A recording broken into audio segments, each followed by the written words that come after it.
This video is gonna be a little different from my other ones. It's gonna be longer. It's gonna be more polished. It'll be a little bit more serious. And most of all, it's gonna be a bit darker. Unfortunately, over the past year or so, my mental state has been a little... First and foremost, I'm gonna have to get some housekeeping stuff out of the way. So I made this whole thing for myself. Not because I'm self-centered or because I'm conceited in any way, but because it's been the only thing that's really gotten me through the... So it might be hard for some of you to understand. Also, the reason that I'm making this is because of a terrible case of heartbreak. Aww. So, if you think that you can move on from stuff like that through any of the following things, then this might not be the thing for you. You might disagree with some parts. The last thing is, high schoolers are capable of falling in love, and if you don't agree with that, then you're cringe. So, yeah, let's get back to that breakup, why don't we?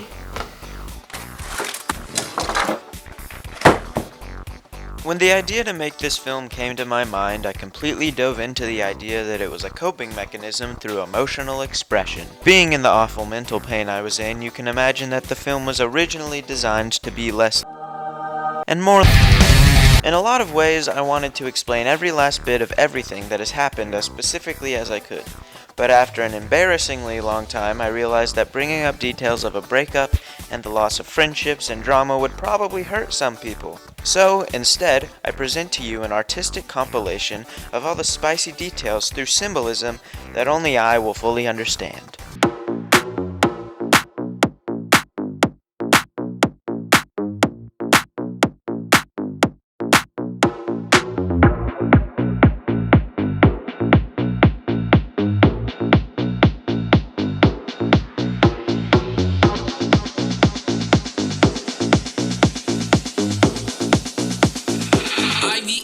Drop this shit.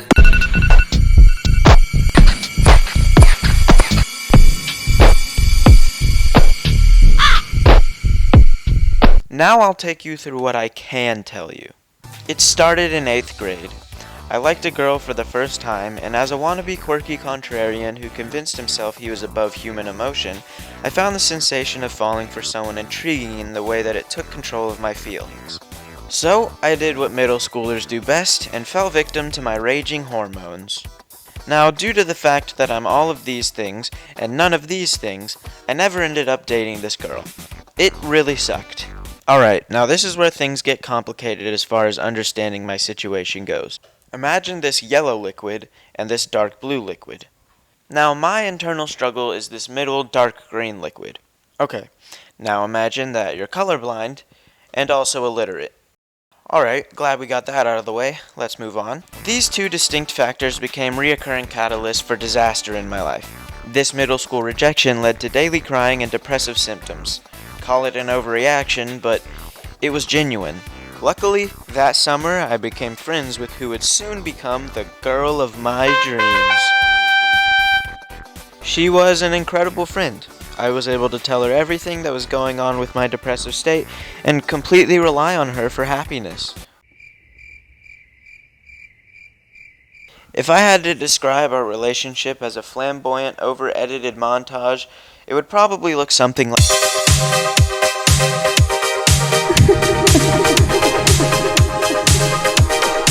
But, as we all know, nothing gold can stay. The relationship ended with me being dumped in an absolute dumpster fire of unhinged emotions, words to be regretted, and basically everything from the previously shown montage of personal symbolism. Without getting too deep into things, let's get one thing straight. I fucked up. That's not to say I didn't experience any pain on my end, but everything was some degree of self-inflicted because I don't know, I think things started to...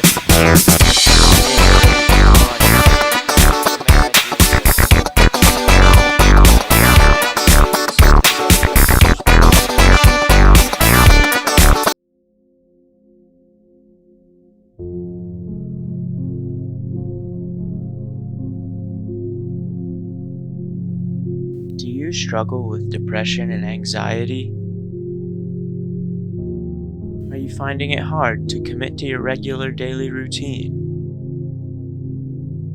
Feeling lackluster, tired, and a little more horny than usual?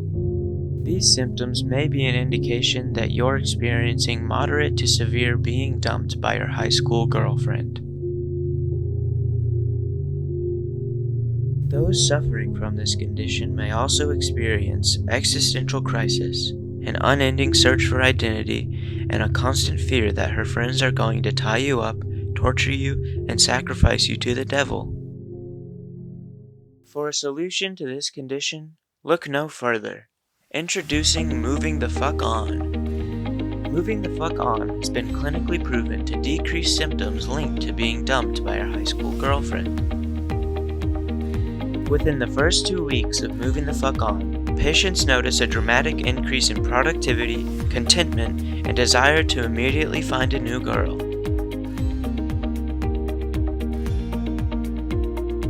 Some patients that were prescribed to Move the Fuck On also experience increased appetite, improved sleep, and a rapid understanding that she was a waste of your time anyway. Be sure to thoroughly discuss Moving the Fuck On with your doctor before usage. Moving the Fuck On. You didn't need that bitch anyway. Okay, hold on. She's not a bitch. That's not what— A strong medical consensus shows— Wait, don't fucking interrupt me. What more could you possibly want? No, I just think that your language about this whole thing is a little harsh, and it prevents us from really making any progress. I'm just trying to help push you forward. Okay, yeah, that's good. Everybody needs that during heartbreak. You're better off without her. See, that's what I mean, though. Even if you're gonna make a point in that whole ballpark of discussion, it's just the way you said it that made it sound like it was in poor taste. You literally can't move forward without my help. I know, okay? It's important to have people like this by your side when you're going through things. But all I'm suggesting is that it's a little bit hard to find growth when all you're giving me is empty motivational statements and buttering me up with stupid compliments. How about you quit your bitching and man up before I come down there and beat your ass? Alright, explain to me how that's supposed to help me right now. I just told you that this whole approach is terrible, and what, now you want to threaten me? Listen here. Your heart is broken and you gotta get back on your feet. There's nothing criminal about a little bit of hostility toward the one who put you in this depressed state. Alright, that's not what I'm saying. Obviously, I'm upset that I was dumped, but that's not what's at the center of all this mental noise that's going on. I'm disappointed in myself, and I just feel like had I been a better boyfriend, I wouldn't be in this situation. And I constantly am thinking about the mistakes I made, and I practically hate myself for it. And it's just all the time. I see. So I guess it makes the most sense to take responsibility for my actions and focus on becoming a more sensitive person. Don't ever say anything that stupid ever again. Okay, so— Shut your mouth and listen up. There's one way to get through this, and it's with ignorance, anger, and a fuck ton of testosterone. So listen to the rest of what I have to say, or I'm gonna consume what you have left of your soul before you can heal it with your sensitivity and self-reflective bullshit.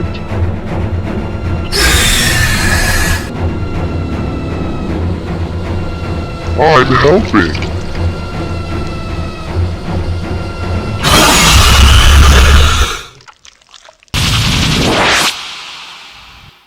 do it right now. Do what?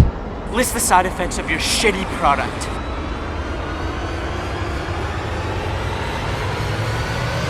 Side effects may include, but are not limited to, excessive arrogance, deep hidden dissatisfaction, being perceived as emotionless by everyone in your life that matters, worse depression, worse anxiety, never confronting any of your personal setbacks, and only realizing you're suffering the consequences when you grow older and your grandkids stop visiting you.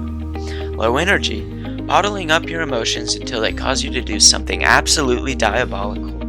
inability to have thoughtful conversations with loved ones, inability to have thoughtful conversations with anybody, inability to really even just think in general because you're a mindless fuck who can't confront their own mistakes, panic attacks, more depression, repeating the same stupid things every future romantic endeavor, trapping yourself beneath so many layers of selfishness that the only decent parts of you endlessly rattle your psyche by gnawing away at what could have been, and diarrhea.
Hey Mark, in the future, near, far, I just wanted to remind you, maybe this is something that you can listen to when you're down, or even when you're at a high place, but I just want to remind you, I guess, that right now, as I'm making this, or I guess more so in the beginning of making this whole thing, I used the pain that I was going through, and through that saw a lot of beauty in life. And I don't know, I think it's an important thing to remember, because for me specifically, because I think I have a tendency, we have a tendency to, I don't know, I guess we're just sensitive, and we take things emotionally, and the bad side to that is that it can make us feel down when it's maybe unnecessary, or maybe, I don't know, maybe the way we take it harms us, even if it's not a big deal. But I don't know, I guess my main point is just to remind you that through the whole process of making this thing, I have never felt more fulfilled. But also, I've also never really dissected my pain as much as I currently am. So whatever it is that you're going through, whatever it is that maybe brought you back to this, or maybe you're seeing this completely by coincidence, I just want you to remember that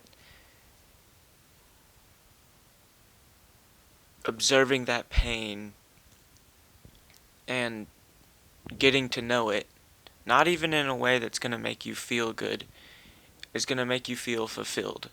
And then maybe over time that'll make you feel good, but I don't know. Just remember that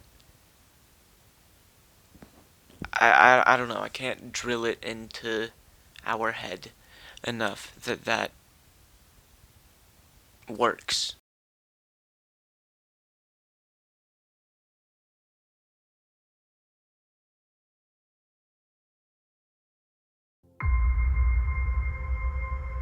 Hey guys, I just wanted to come up here to update y'all. I've done a lot of growing recently, a lot of learning. It's been bittersweet, to say the least. Just been thinking a lot about our final moments together. I tried fighting things off, but I guess going into battle isn't the best way to try to sew up a wound. So, I'm gonna do what I think I should have probably done a long time ago. I'm gonna hang up the mask. Try to really just reflect and cope with what's been going on. So, yeah. I love you guys.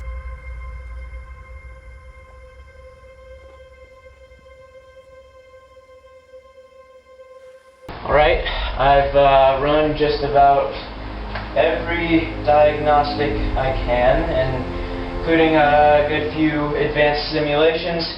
So, hopefully, this shouldn't kill me. Finally, get to say goodbye to these things.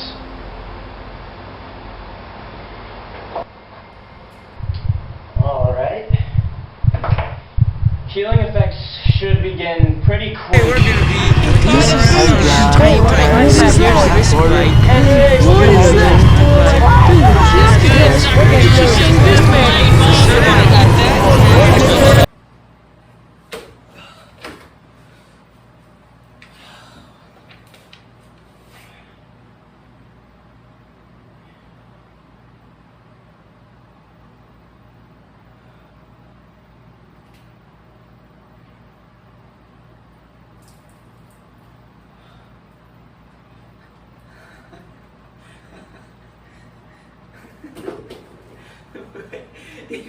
It worked. Yes. Yes, it worked.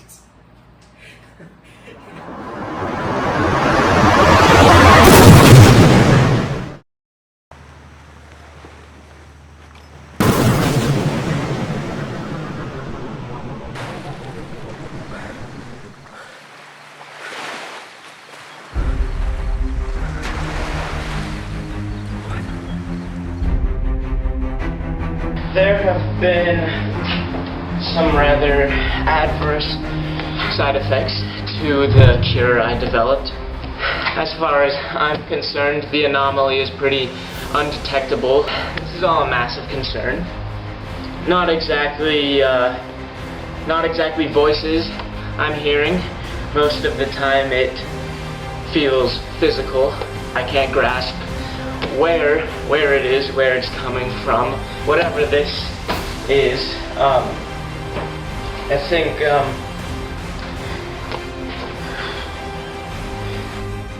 I'm gonna have to get back in the suit. Which, by the way, is gonna need some major upgrades.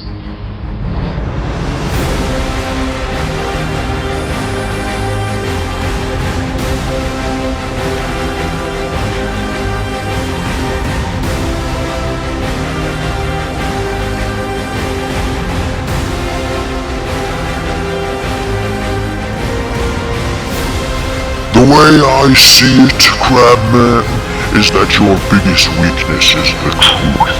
You stumble around searching for answers like a little southern boy in deep snow.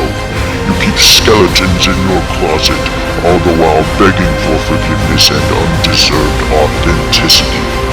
It's pathetic that in that chaotic whirlwind you call a mind, you are completely unaware of what houses the dimming of your soul. Yourself.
Morty, are you alright? She's gone, Mom. She's gone. I loved her so much. I know you did, honey. Mommy's here.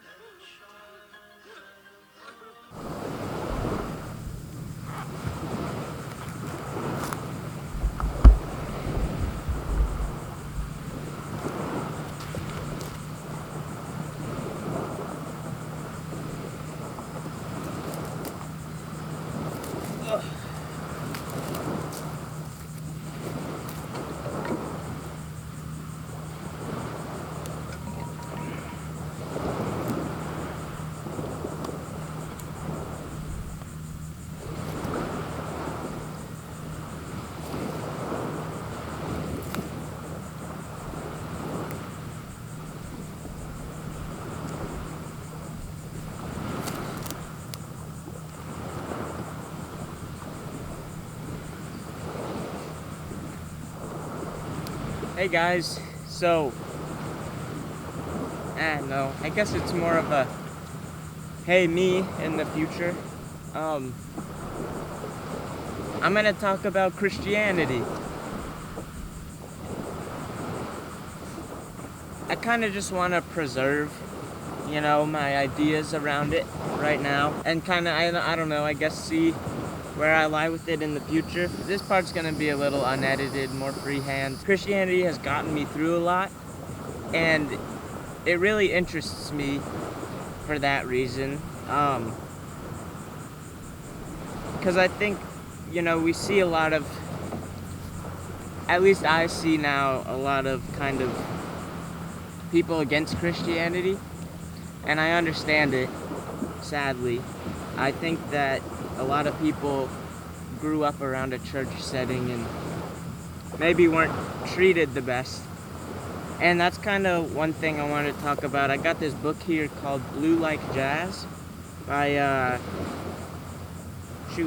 by Donald Miller. I read it like a year ago for a school project.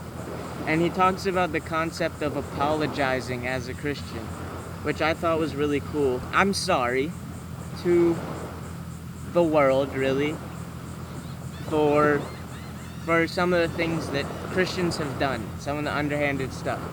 And I don't hold any personal guilt for anything I've done because, well, I hold some guilt, but it's not the same. What I'm saying is, I don't hold any guilt for, you know, the people in the past who might have claimed to be Christian. I don't know, I just apologize for, there have been plenty of people throughout history who have been Christian and who have done really, really terrible things. And really just even on a basic day-to-day life kind of level, there have been Christians who, you know, kind of took the moral high ground and acted like, oh, because I say I'm Christian, I'm better and I can be mean to people for it. And so I'm definitely apologetic to anybody who's not Christian or anybody who's not been Christian, even people who currently are, for those people. And I apologize if anything I ever do reflects, you know, that kind of hypocrisy, because Christianity is supposed to be this thing that brings peace and love to the world, and sometimes people who are claiming to be Christian do the exact opposite. I don't know, and that kind of leads into this next thing. This is a famous book, Mere Christianity by C.S. Lewis. I actually haven't finished it yet, but it's really good. You kind of have to read it with an open mind because it was written, in like the 40s, I think. He's an old timer. He's got some views that people may not agree with today, and he doesn't treat anything with hostility, or he doesn't take that moral high ground in it. But there's definitely some stuff that you have to just go into it being like, okay, obviously a guy who was really into Christianity in the 40s is gonna be, you know, a little different than people today. But I definitely recommend it to anybody who's kind of interested in Christianity and just wants to kind of figure it out. I know for me it's been really cool to read about like how he kind of deconstructs Christianity, because I think sometimes you can get lost in like all the big ideas of Christianity, and it's nice to just listen to all the simpler parts of it. I want to talk about like some false assumptions, and maybe even I'd call them insecurities about Christianity. Like, I think the most obvious thing I can say is that I'm not homophobic. I think that if you use Christianity as a way to kind of, even just a little bit, be mean to a specific group of people, you got the whole idea wrong. You know, that's just what I have to say about it, but I've always thought that was messed up. And I don't know, you can have the discussion about like the LGBTQ plus community alongside Christianity for a really long time, and it's a discussion I really like to have with people. I'm not gonna have it right now, but I don't know, I think it's silly to say that like somebody can't go to heaven because they're gay, or, you know, I don't know, it's a little silly. But I forget who said it, but there was a Greek philosopher, I think. I should have looked this up before I started, but I wanted the footage to be kind of raw.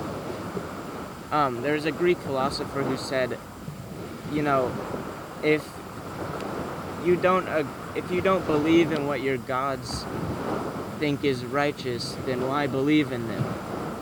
Which could start a whole argument within the Christian community, but I think it's something worthwhile.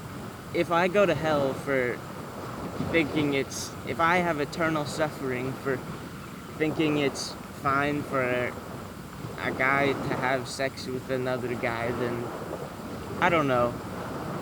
I feel like the whole system's been kind of rigged the whole time, and it's been kind of messed up. But I don't know. Like I said with Mere Christianity, it's good to just kind of go into Christian discussions with an open mind and hear what everybody has to say. Because for me personally, I know lots of Christians who are assholes, frankly, who say they're Christian, but they don't really act like it, I guess, which is maybe pretentious to say, but which I'm not saying I'm a perfect Christian, whatever a perfect Christian is, but I don't know. I don't think they're... What I'm saying is that most Christians you will come across are pretty tolerant people. If you start to really just talk to them and listen to them, and they'll listen to you. And for a really long time, actually, for like almost a year, that is how I was. I was like, oh my god, are people gonna like think I'm terrible because I'm Christian? Because there have been terrible people who are Christian, and there's kind of a stigma, and it's completely respectable. But one thing that changed my mind, that it's kind of embarrassing that I didn't realize it sooner, but my friend who's not Christian was talking, but is part of another faith. I don't want to like point anybody out specifically, but was talking to a friend of mine who is Christian, and they were just saying like, you know, I'm sorry for any stigmas that go along with Christianity that you have to face. And then my Christian friend replied, I appreciate it, but it's literally like any other faith or belief system has a worse stigma alongside it. And I think that's, I don't know, that kind of just opened my eyes, even though it's so simple. There are other faiths that people look at and they attach just some really nasty thoughts alongside it. And something that I've felt for a long time is I just find it interesting when someone has a belief system, even if it's not religious. It's really cool to hear people's thoughts about the universe and origin and emotion and everything. I think it's really cool, and I don't disrespect anybody for believing different. I guess I hope that Christianity is the correct one, but because it's the one I've studied the most and the one I'm most interested in. But if not, I don't know. I feel like there's probably something out there that's a little more confusing than we're able to discern from some words in a book. The last thing I wanted to say is, like, one of the reasons I really like Christianity is because I find a lot of value in things that don't really make sense, and I think religion just doesn't really make sense. It has there are lots of positives to it, right? Like, you look in pretty much every faith system and there's a positive out of it. People can live very peaceful, very tranquil lives because of what their faith has brought them.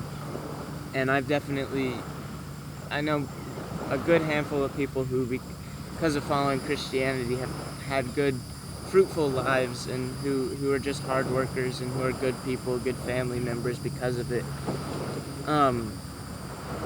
But yeah, that's why I like it, because it's just kind of weird. It doesn't make sense. Like, the first thing that comes to mind is the idea of forgiveness, like forgiving yourself and forgiving others. Like, someone does something bad to you, and then what Jesus taught was to forgive them. And I don't know.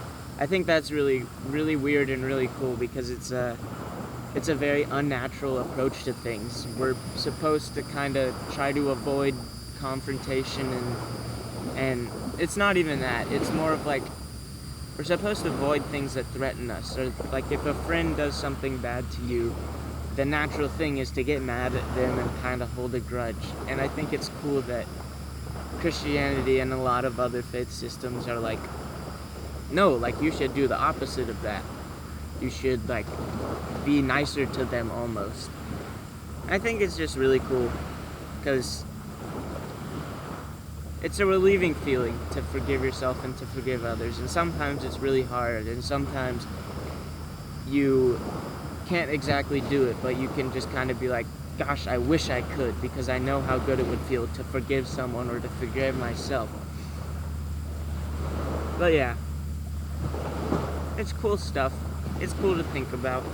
If you ever want to talk to me about it, then I'd like to talk about it, because I could talk about it for hours. I mean, I don't even know how long I've been recording right now. This was supposed to be like 5 minutes or something.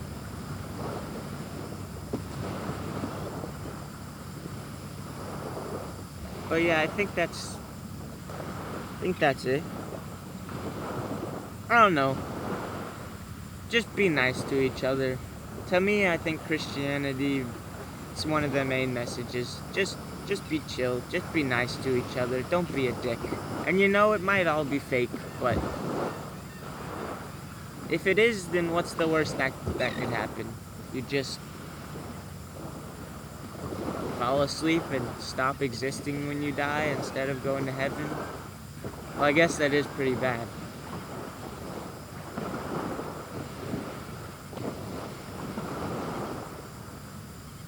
I don't know.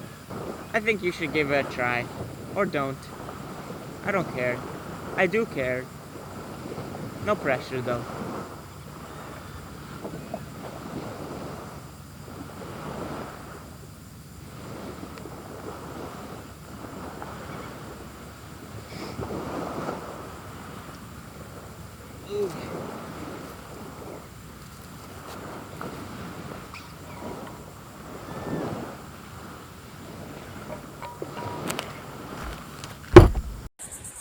Hey, what's up, guys?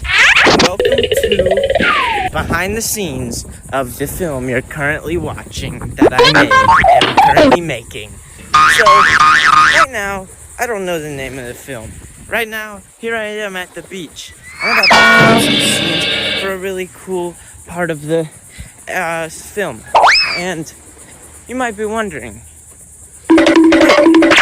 why would you put behind the scenes in the movie? Well, here on this film, I'm trying to be a little different. If you can't tell already, I'm not like the rest. I like to do things, my way, the Mark way. And I'm really, insecure.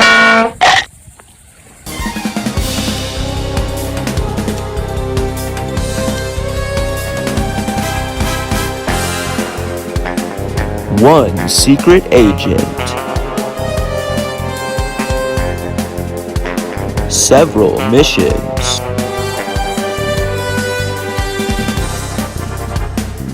The inability to cope with the breakup that happened a year ago.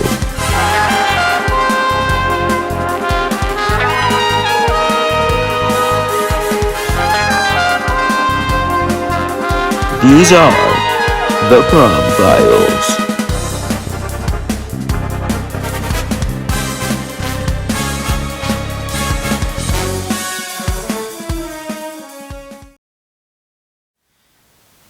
I'm Agent 00 Wubby, and I've been on several life-threatening missions. I once stopped a bad guy from blowing up a volcano. I also stopped an evil mastermind from activating a chain of bombs in the catacombs. He wanted to level Paris, basically. I'm actually the reason that Kim Jong-il isn't alive anymore, but today's mission's a little different from that. Let me explain. So here are some of the crucial details. About a year ago, I was dumped. Now, naturally, the next step after that is to accept it, move on, work on myself, don't obsess over it, and don't have panic attacks. So the main goal is to keep myself occupied while my ex-girlfriend is busy being gorgeous with her new boyfriend. I essentially want my prom experience to be less and more. I'll need to be discreet, as all secret agents should be. So I'll do that by wearing these modified sunglasses that have high-quality cameras inside them. I will use them to record the proof of all of my tasks that I must complete. I'm also going to need an outfit and a date.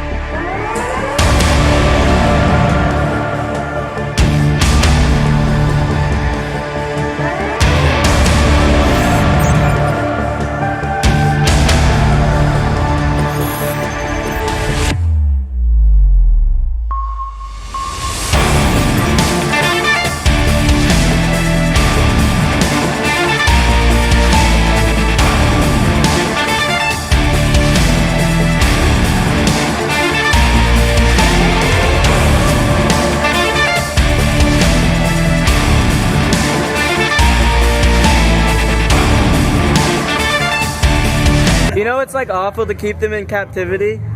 They live for like a year or less. It's also just extraordinarily impressive that they're cephalopods and they became so extremely intelligent, but they went a completely different direction than humans did, evolutionarily.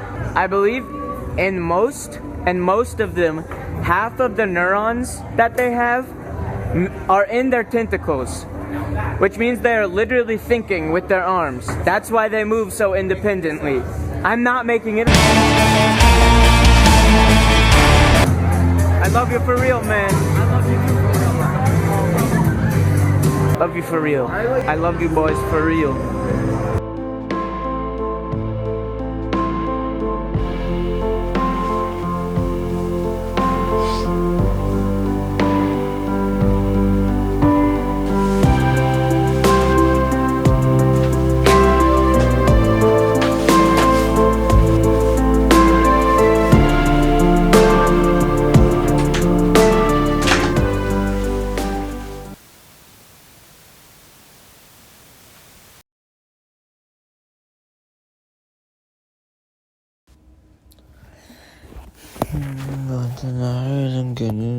myself a party.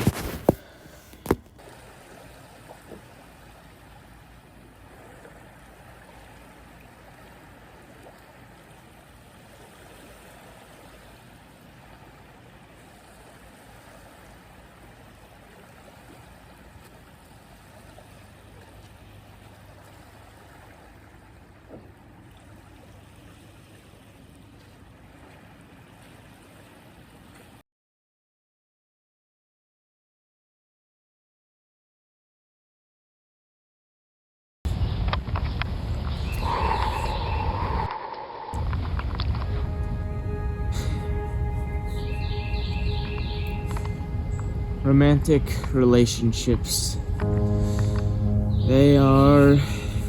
They're beautiful. But complicated. Beautiful if sustained. One of the absolute worst things if demolished. So if you can't tell, I got my heart broken. In the beginning, it was the worst thing ever for months. It was just absolutely the worst pain I've ever been in. I'm accepting of it now. You know, I'm doing what I can to stay healthy, and it's gotten much better. With that being said, there's still a just massive struggle. I think it's normal, but I keep looking back, and all I can think about is how I didn't show my love to its fullest potential. You know, that's awful. But you figure out ways to get through it. I just keep thinking back to the fact that I held back, you know? And I regret it. I regret it a lot. It's something that affects me daily. So, you know, I guess,